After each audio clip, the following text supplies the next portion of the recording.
con sistemas basados en glaciación, bajo la asesoría de la doctora Roxana del Castillo, quien también forma parte del equipo de CEREC. Por favor, un fuerte aplauso para Amanda.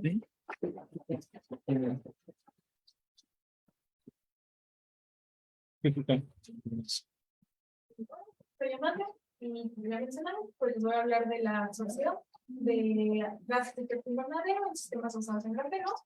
Este es un tema de tesis y pues mi asesora fue la doctora Roxana.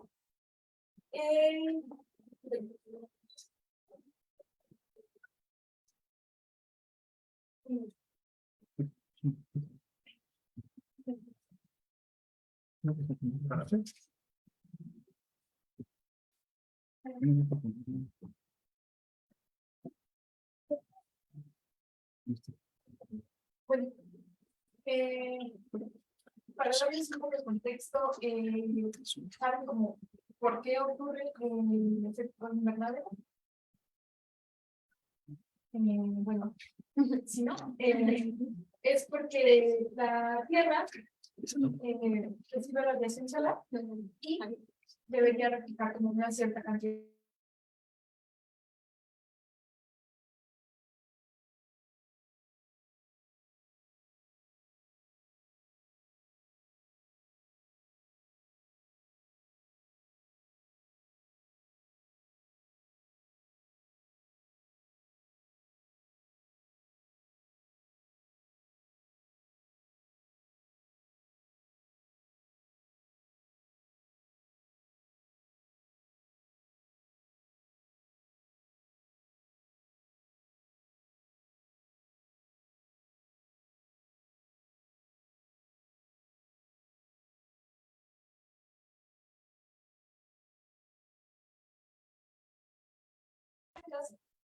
Pero también es generado por actividades humanas como la quema de combustibles fósiles, como el petróleo, el gas natural o el carbón, por la deforestación,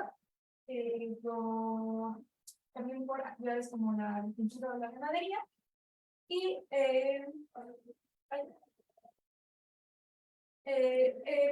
tiempo promedio del CO2 en la atmósfera puede ser de hasta 30.000 años. Esto debido a que la manera que tiene la Tierra de procesar el CO2 es mediante el ciclo del carbono, que de manera muy simplificada está el CO2 en la atmósfera y los organismos fotosintéticos lo procesan y lo convierten en productos compuestos orgánicos que son más fáciles de procesar para los seres vivos.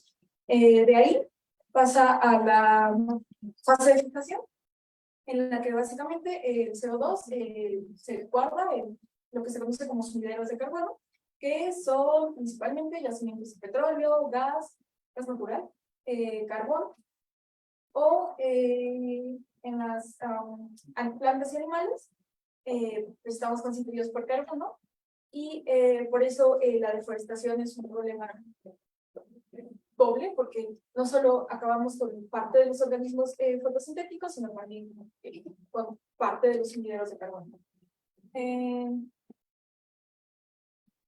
El otro gas es el metano. Este también está presente de manera natural en la Tierra debido a la descomposición de materia orgánica y porque es el principal componente del gas natural, pero también está presente, bueno, lo generamos nosotros por actividades humanas como la ganadería o la agricultura, los vertederos de basura, la distribución y consumo de combustibles fósiles. Otro de los gases es el óxido nitroso o N2O, que igual está presente de manera natural en la Tierra debido a la descomposición microbacteriana, pero también nosotros lo generamos cuando usamos fertilizantes que contienen nitrógeno o empleamos combustibles fósiles, llevamos a cabo producciones químicas o en el tratamiento de aguas residuales.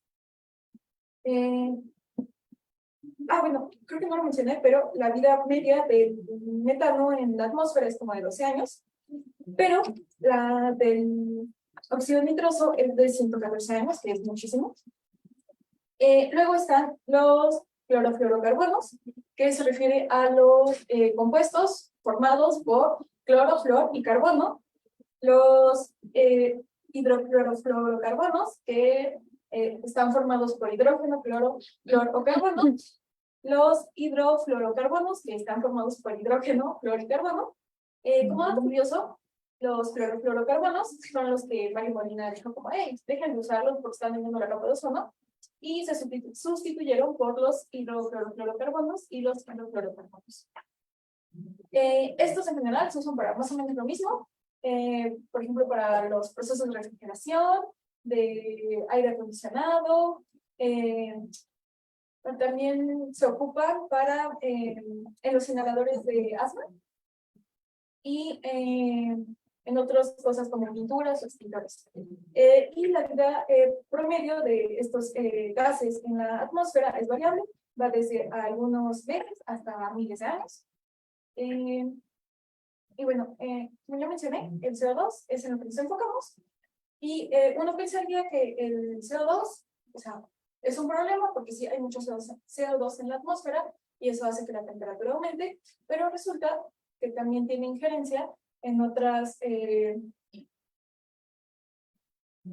aspectos de la vida en la Tierra, como por ejemplo, altera el cambio en el ciclo del carbono y del agua. Está cambiando la acidez en el mar y los niveles de agua, los cuerpos de agua. También está afectando en el sentido de que está relacionado con la extinción masiva de especies como los cetáceos, o sea, las ballenitas, y está vulnerando fuertemente ecosistemas como los manglares o las costas. También está afectando la tasa de transmisión de enfermedades como el dengue, lo cual es algo que jamás hubiese ocurrido. Y también tiene injerencia en conflictos geopolíticos como las migraciones, ya que debido a climas extremos y las sequías o que llueve mucho de repente, hay escasez de comida, lo cual pues implica que hay un cambio en la tasa de migraciones de las diferentes poblaciones. Aquí podemos ver cómo es que ha aumentado la cantidad de CO2, o sea, las partes por millón de CO2 a lo largo de los años, como desde 1985 hasta 2020. Esto se refiere a, o sea, si tienes 1 millón de partículas, ¿cuántas de estas son CO2? A eso se refiere. Y bueno, en 1985 había alrededor de como 345, o sea, las partículas por millón de CO2 eran como 345. Para el 2020, ya casi llegábamos a las 420, pero resulta que en este año, me parece que por abril o algo así, ya superamos los 420 partes por millón, y esto es muy malo y bastante aterrador, porque la última vez que la Tierra alcanzó estos niveles de CO2 fue en este periodo donde hubo una gran actividad volcánica, pero la Tierra alcanzó estos niveles de CO2 a lo largo de como 20.000 años, y nosotros lo hicimos en como 30. Y pues, como la Tierra lo hizo de una manera tan lenta, dio pie a que las especies pudieran adaptarse a estos cambios, pero nosotros lo hicimos en un tiempo muy corto y pues estamos extinguiendo a muchas especies. Otro problema es que, bueno, los expertos afirman que durante la próxima década más o menos, la principal fuente de energía serán los combustibles fósiles todavía. Y no solo eso, también hay un aumento en la demanda energética. Entonces, sería fantástico si encontráramos una manera de crear energías verdes, y en particular sería aún mejor si pudiéramos encontrar una manera de convertir el CO2 en algún tipo de biocombustible. En ese sentido, pues empezamos a trabajar en esto, pero nos encontramos con que hay un pequeño problema. El CO2 requiere mucha energía para interaccionar con otras cosas. Y una manera de solucionarlo es poniendo catalizadores. O sea, si el CO2 requiere así de energía para que reaccione, con un catalizador lo haríamos así. Pues. Y bueno, para eso muy pequeño paréntesis, nosotros trabajamos con reacciones de óxido de reducción. Eso es muy sencillo. Imaginen que tienen su ecuación química, siempre, y tienen un elemento que de este lado tiene un cierto número de electrones, y al finalizar la reacción, de este lado ya tiene menos electrones, y hay otro que tiene de este lado una cantidad de electrones, y al terminar la reacción ya tiene más electrones. A eso es a lo que se refiere una reacción de óxido de reducción. Bueno, cuando nosotros tenemos una reacción de óxido de reducción que involucra CO2 y agua, podemos obtener muchos productos, como monóxido de carbono, que es con el que trabajamos, etileno, metanol, metano, formaldehído y etanol. Es decir, que no se trata de un proceso de un único camino. Nosotros en particular, de todas las posibles reacciones de óxido de reducción con las que pudimos haber trabajado, elegimos trabajar con una específica que se llama LA-Reader. Bueno, antes de hablarles como propiamente de la reacción, vamos a hacer una diferencia entre absorción y adsorción. La absorción es cuando tienes algo y se absorbe, es decir, se integra a otro algo. Y la adsorción es cuando tienes algo y se adhiere a algo, a una superficie, por ejemplo. Entonces, eso es adsorción. Y nosotros trabajamos con un compuesto, un elemento que está adherido a una superficie. Y bueno, llega otro elemento en forma de gas. Se acercan, interaccionan, se enlazan químicamente y se desorben o se despegan, se liberan igual en forma de gas. Pero puede ocurrir como el proceso inverso, en el que llegue igual el compuesto, se encuentra con la superficie, interacciones, o parte de este se absorba, es decir, se quede pegadito a la superficie, y otra parte se libera en forma de gas. Nosotros con el CO2, pues esta es nuestra superficie, que es grafeno. Nosotros trabajamos con esto, teníamos a la molécula absorbida en la superficie de grafeno, llega una moleculita, interacciona, se enlaza químicamente y luego se desorben, se liberan en forma de moléculas de gas. En estado de gas, perdón. Bueno, nosotros hicimos el LA-Reader como un paso intermedio para hacer Fischer-Tropsch, que es con lo que continuaríamos en este trabajo.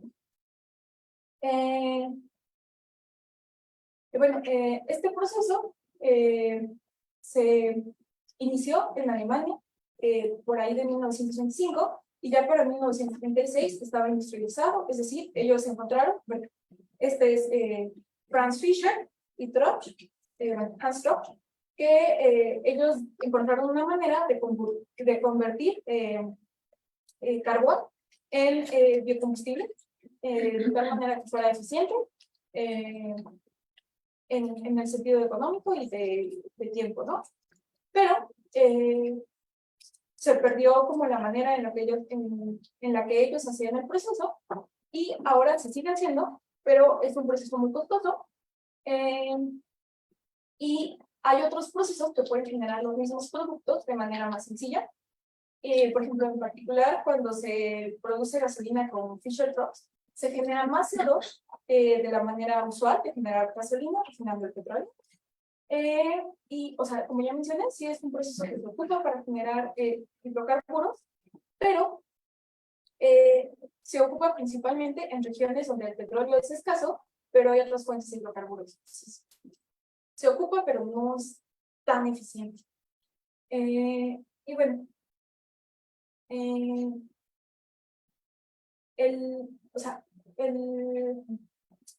la hoja de grafeno que ocupamos sirve como catalizador, como ya dije, para hacer que el CO2 interaccione con otras cosas. Pero una pregunta natural sería ¿por qué usamos grafeno?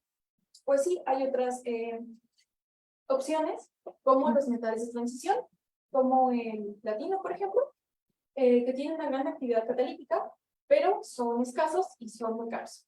Entonces, no sería tan viable usarlos para hacer esto de manera industrial, porque sería muy caro. Estaban otros, como los óxidos metálicos, como el óxido de titanio,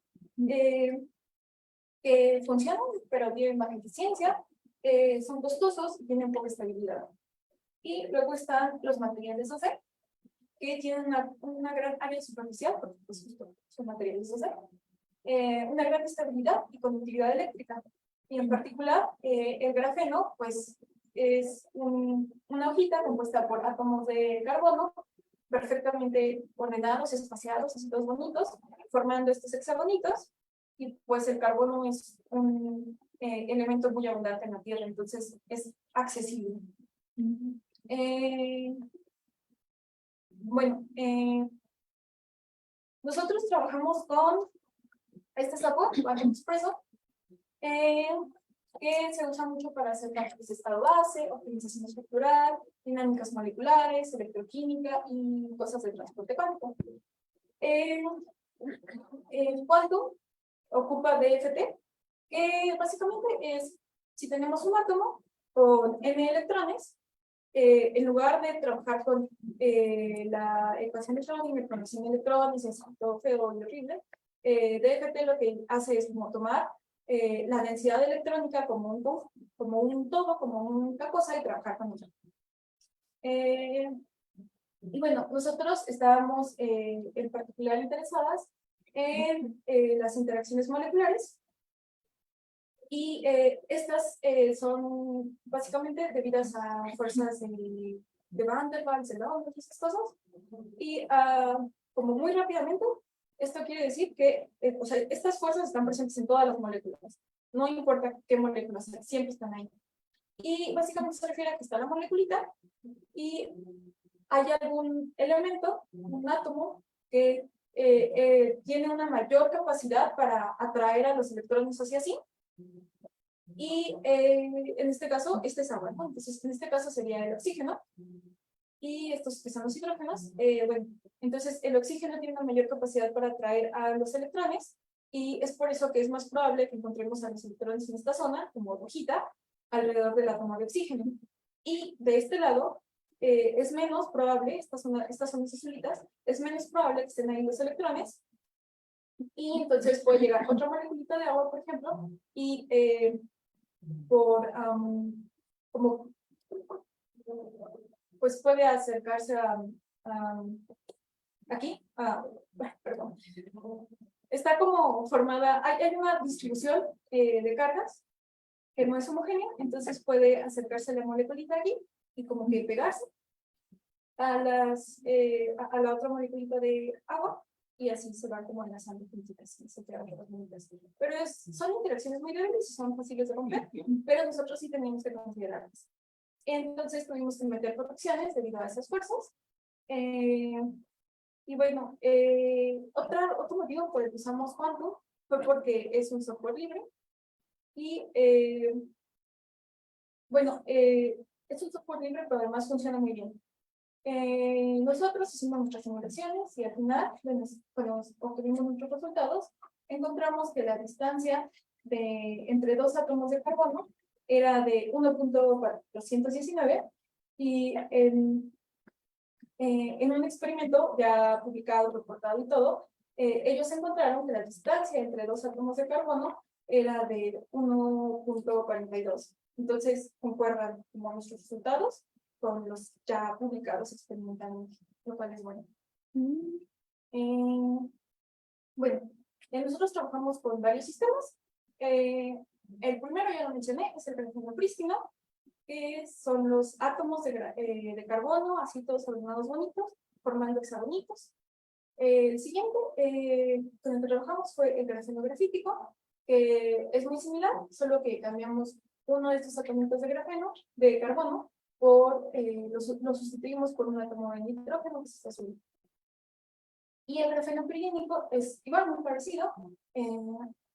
También tenemos una sustitución de un átomo de carbono por uno de nitrógeno, pero además tenemos una vacancia.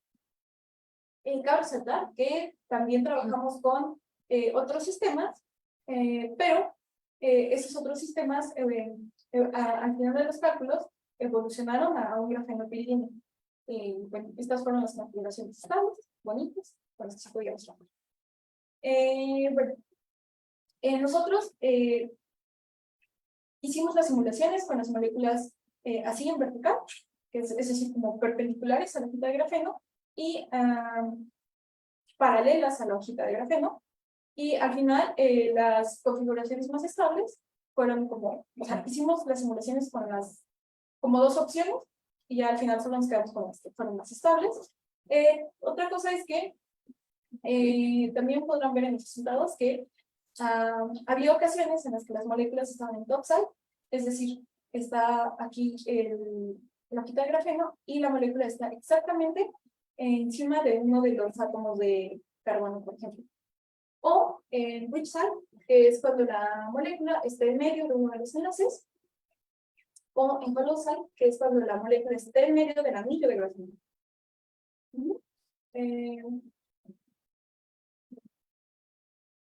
Otra cosa que nos interesaba eran las energías.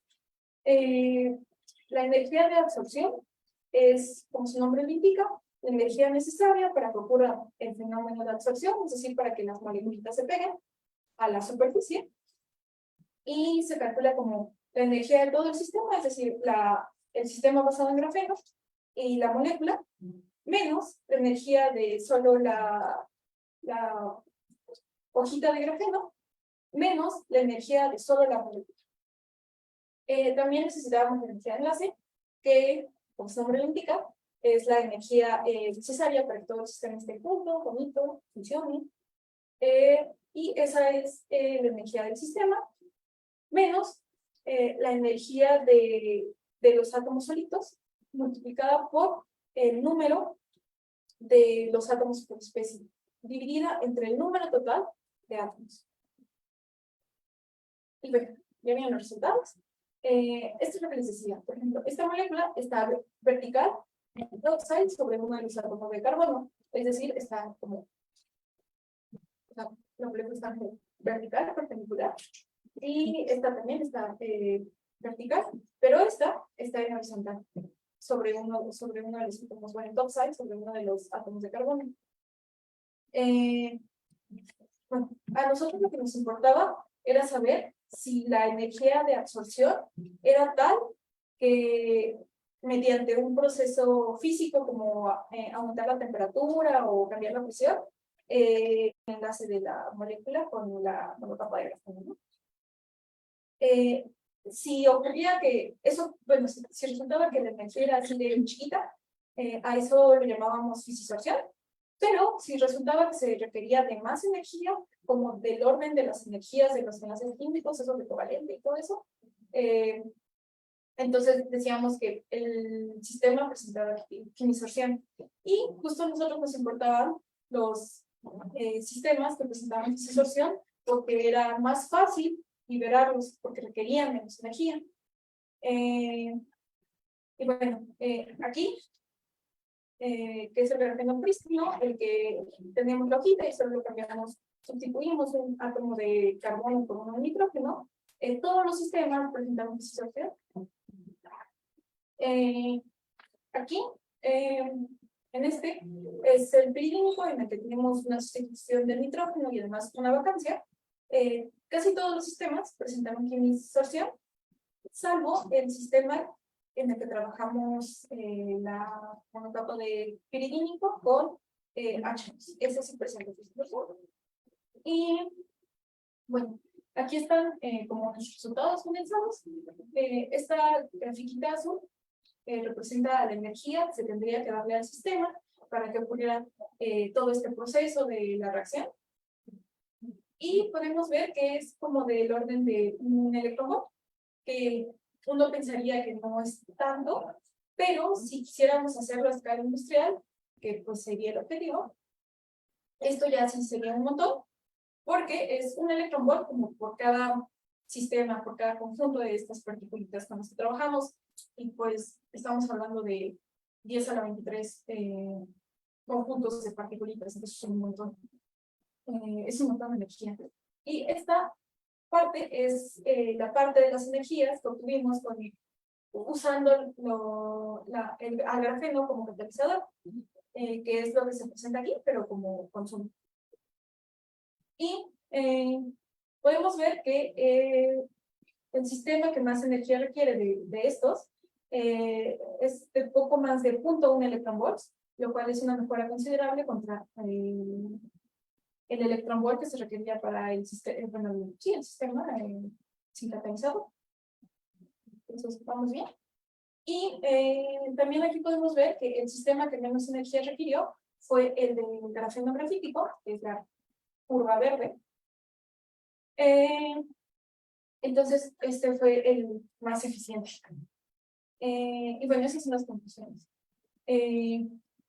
Teníamos como varias configuraciones iniciales y terminamos con ciertas configuraciones iniciales, que son las que les presenté, fueron los sistemas más estables. Entonces, pues para futuros trabajos ya sabemos que podríamos trabajar. Obtuvimos resultados coherentes con la literatura, lo que ya mencioné, que nuestras mediciones concordaron con otros resultados reportados, resultados experimentales, que es particularmente interesante. Y los sistemas en los que usamos el grafeno como catalizador mostraron una mejora crítica en comparación al proceso sin catalizador, que es la curva azul. También de todos los sistemas en los que usamos el grafeno, los puntos de grafeno, el que tenía, en el que usamos el grafeno grafítico fue el más eficiente. Y pues ya, hay aquí esta página tiene una como línea del tiempo, está muy bonita y está muy padre, porque muestra cómo han ido aumentando, o cómo han ido cambiando los niveles de CO2 en el planeta y cómo esto se relaciona con la actividad humana. Si quieren verlo, pues vemos, si no, ¿qué pasa? Sí.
Vamos a ver que hace como 8 años, pues en la producción de CO2, todo estaba arreglado por los océanos, procesos para llevar el ciclo de carbono. Y luego empezamos a hacer cosas como recadería, y pues empezaron a llevarse a cabo, empezaron a formarse los primeros asentamientos. Luego empezamos con la zona de transporte, y está interesante esto porque habla un poco de cuándo empezó, pero también de o sea, qué representa actualmente el transporte en cuestiones de emisiones de CO2. Y aquí esta barrita también se va recorriendo conforme avanzamos, porque conforme fue evolucionando la humanidad, los niveles de CO2 que emitíamos fueron en aumento. Bueno, aquí es justo cuando estábamos entrando como humanidad en la era industrial. Bueno, aquí esto habla de el transporte, la locomotora, y cómo empezamos a emitir mayores niveles de CO2.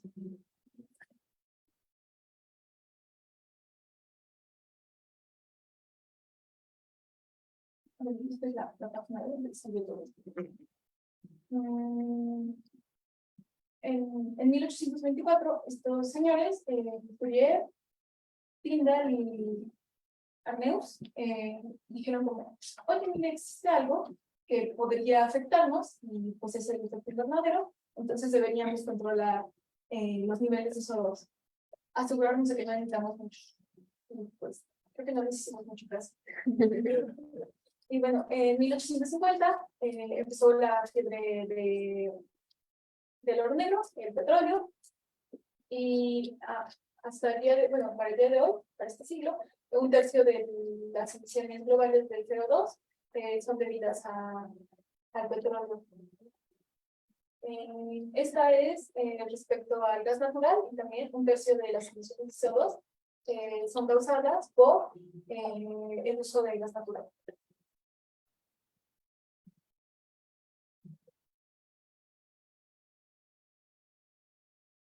Bueno, en 1908 se empezó a producir como en masa a los automóviles, y ahora el 17% de la producción de CO2 es debida al transporte.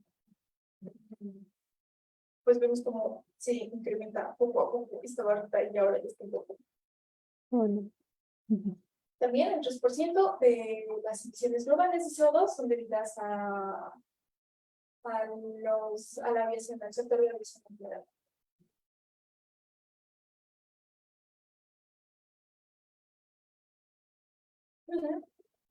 Bueno, actualmente las emisiones de carbono de CO2 se han incrementado como en el 45%.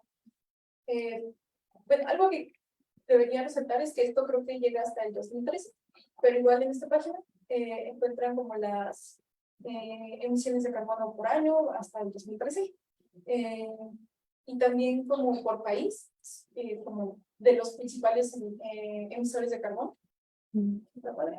Y también tiene como un mapa mundial en el que dice como, mira, este país emite tanto CO2, está bonito, está interactivo.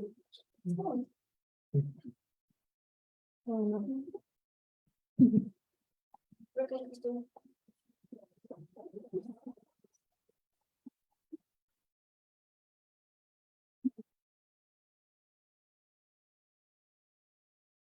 Ahora vamos a dar un pequeño tiempo para resolver dudas. Si alguien tiene una, por favor de levantar la mano. Sí. Bueno, tengo dos dudas. La primera tiene que ver con... Tengo entendido que la simulación es justamente para una partícula. O sea, tú tienes una capa de grafeno y pones una partícula, creo que pusiste 2 hidrógenos o una partícula de agua, ¿no? Ajá. Sí. Y bueno, mi pregunta va un poquito enfocada a ¿qué pasaría si nosotros ponemos muchas más partículas? Porque hablaste justo del número de Avogadro, pero bueno, o sea, al menos qué pasaría si ponemos 100 partículas, ¿cómo afectaría eso a la eficiencia del proceso? Esa es una. Y la segunda es, bueno, en este caso, yo entiendo que es una simulación, y también mencionaste que hay algunos estudios que ya se han hecho de forma experimental. Mi pregunta va enfocada a cuáles son los datos en el caso de las cuestiones experimentales en comparación con los de la simulación. Comentabas que concuerdan, pero bueno, en el caso del experimental, pues tienes que tratar con justo una cantidad masiva de partículas. Entonces, me gustaría saber un poquito de relación. Bueno, primero lo de la simulación. Pues si intentáramos meterle como más partículas, tendríamos que ver otras cosas más complicadas, como dinámicas moleculares, que probablemente sea como lo siguiente que intentemos para como que, o sea, como el siguiente paso en el desarrollo del trabajo, ¿no? Y respecto a lo del el artículo,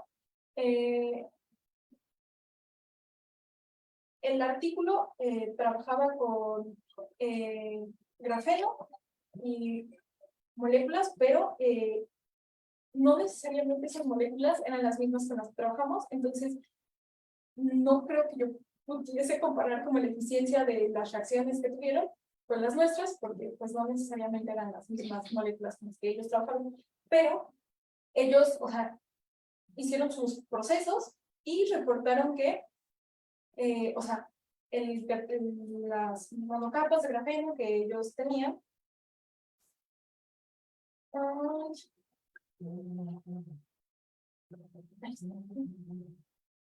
Ajá.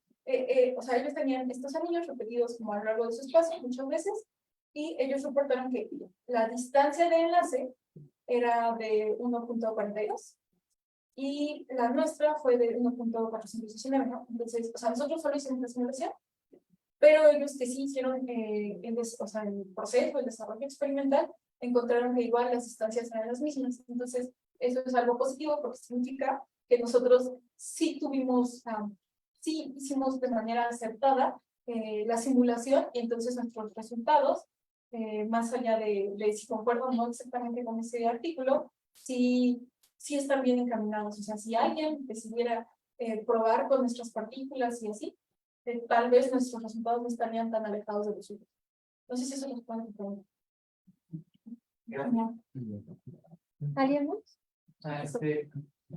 Comentaste que justamente las diferencias entre grafeno, entre el destino y el grafítico, grafítico y justamente pirilínico son como para que no tiene un nitrógeno y un nitrógeno Una vacancia. y una vacancia, sí. Pero, o sea, aparte de la propiedad de la reducción de energía, ¿qué otras diferencias tiene en sus propiedades en el sector del grafeno? Bueno, este es bastante inerte, pero el nitrógeno tiene una mayor capacidad para atraer electrones y en general al poner un nitrógeno aquí, modificas la estructura pues, electrónica de la capa de grafeno grafítico.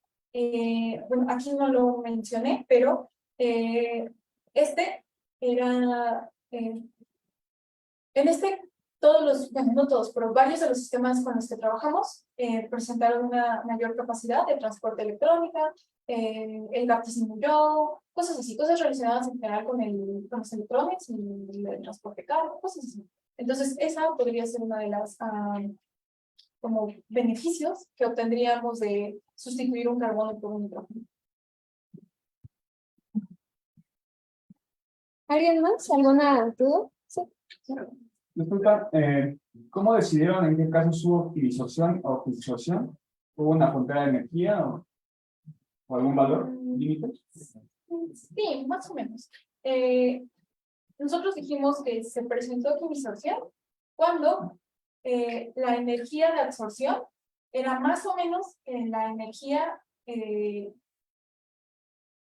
la energía de absorción del sistema era más o menos igual a la energía que presentaría un enlace químico, como un enlace iónico o un enlace covalente, esos enlaces,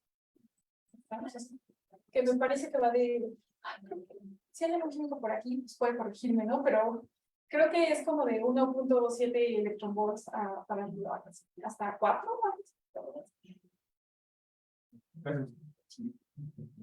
¿Alguna otra duda? ¿No? Bueno, pues por parte del CER hacemos entrega de esta constancia por tu gran participación como ponente.